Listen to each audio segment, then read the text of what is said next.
හිරිපොද වැස්ස ටෙලිනාට්‍යයේ ඉතින් අපිට ඉදිරි කතාව ගැන මෙලෙස කතා කරන්න පුළුවන්. ඔලිවියා ෆොටෝ එකක් ගෙනල්ලා ඉස්සරහට පෙන්වන්න නියමිතයි.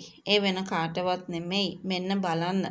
පේෂලත් එක්ක ඇත්තටම සම්බන්ධයක් තිබිලා. හැබැයි ඒ සම්බන්ධය තිබුණ නෑ වගේ අතීතය අමතක නෑ වගේ රඟපාන්නේ. ඔයා වගේ දක්ෂ එතකොට පොහොසත් කෙනෙක්ව විවාහ කරගන්න තියෙන ඌමනාව ඇති කමටයි.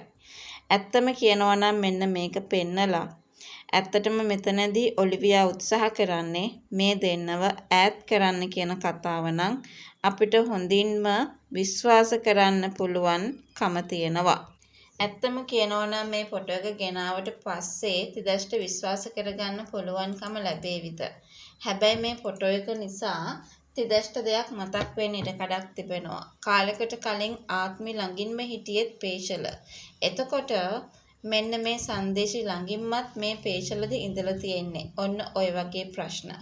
ඉතින් මේ වෙලාවේ තව දෙයක් කල්පනා කරනවා. මට මේ වෙලාවේ කරන්න පුළුවන් ලොකුම දේ තමයි ඇත්තටම සංදේශي අවිශ්වාස නොකර ඉන්න එක.